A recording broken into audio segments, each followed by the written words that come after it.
Hello दोस्तों, हाय, कैसे हो? आई होप आप सब बढ़िया होंगे। स्वागत है आपका मेरे यूट्यूब चैनल पे।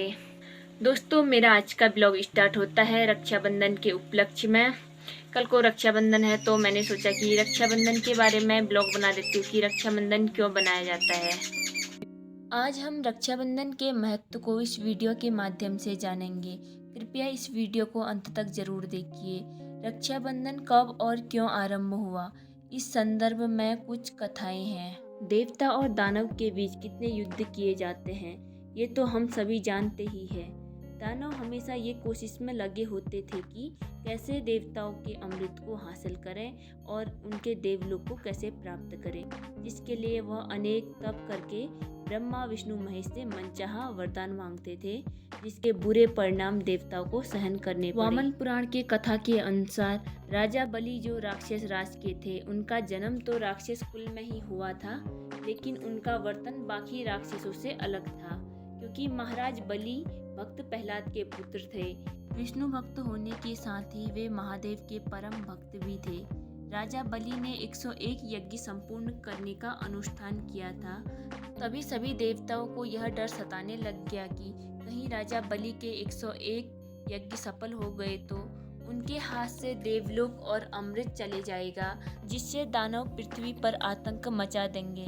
इसी दुविधा के हल हेतु सभी देवगण भगवान विष्णु के पास गए। भगवान हरि विष्णु देवताओं की बात सुनकर राजा बलि के पास बटुक ब्राह्मण के रूप में जाते हैं, क्योंकि राजा बलि को महादानी भी कहा जाता है, इसलिए उनके द्वार पर आए याचक को वो कभी खाली हाथ नहीं जाने देते। राजा बलि ने बटुक ब्राह्मण को कुछ मांगने को कहा तो बटुक ब्राह्मण ने 3 पग भूमि मांगी। तो उसी टाइम बटुक ब्राह्मण ने अपना विराट रूप धारण कर लिया और प्रथम पग में देवलोक आ गया, दूसरे पग में पृथ्वीलोक और तीसरे पग के लिए कुछ भी नहीं बचा तो राजा बलि ने अपना सर दे दिया।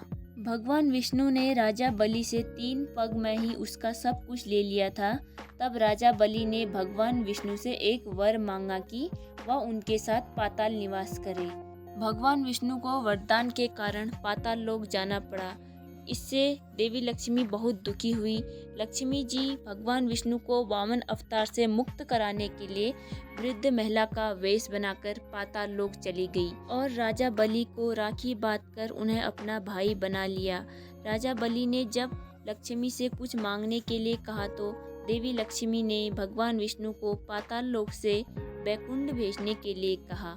बहन की बात रखने के लिए राजा बलि ने भगवान विष्णु को लक्ष्मी के साथ वैकुंठ भेज दिया। रक्षाबंधन की दूसरी मान्यता यह है कि देव और दानवों के बीच युद्ध में जब देवता हारने लगे तब वे देवराज इंद्र के पास गए।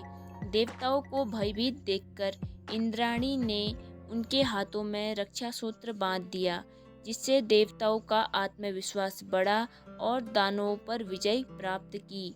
तब से यह पवित्र धागा बांधने की प्रथा शुरू हुई। महाभारत काल में रक्षाबंधन का महत्व।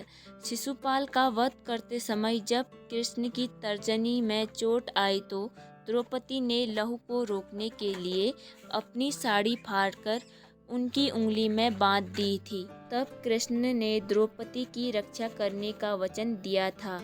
इस ऋण को चुकाने के लिए दुशासन द्वारा चीर हरण करते समय भगवान कृष्ण ने द्रौपदी की लाज रखी थी, इसलिए रक्षाबंधन बनाया जाता है। इसलिए पूरे देश में उत्साह के कारण बनाया जाने वाला त्योहार न केवल भाई बहन का प्रेम का प्रतीक है, अपितु परिवार को जोड़े रखने का एक बहुत अच्छा माध्यम है तथा ब्राह्मणों द्वारा अपने यजमानों को राखी बांधकर उनकी मंगल कामना की जाती है।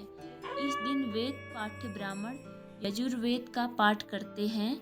ब्राह्मणों द्वारा यजमान के दाहिने हाथ पर राखी बांधी जाती है। मध्ययुगीन भारत में हमलावरों की वजह से महिलाओं की रक्षा हेतु रक्षाबंधन पर्व बनाया जाता है।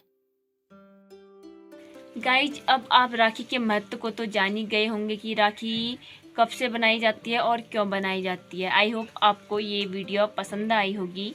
लाइक, सब्सक्राइब, शेयर और कमेंट ज़रूर करें। तो अब यहाँ अभी शाम हो रही है तो यहाँ तो आज से ही राखी का महोत्सव शुरू हो जाता है, रात को बैठक तक शुरू हो जाते हैं। तो अभी कीर्तन स्टार्ट हो गए हैं, तो अब हम भी कीर्तनों में शामिल हो जाते हैं। तो अभी कीर्तनों इन बैठकों में इनका आनंद उठाया जाए।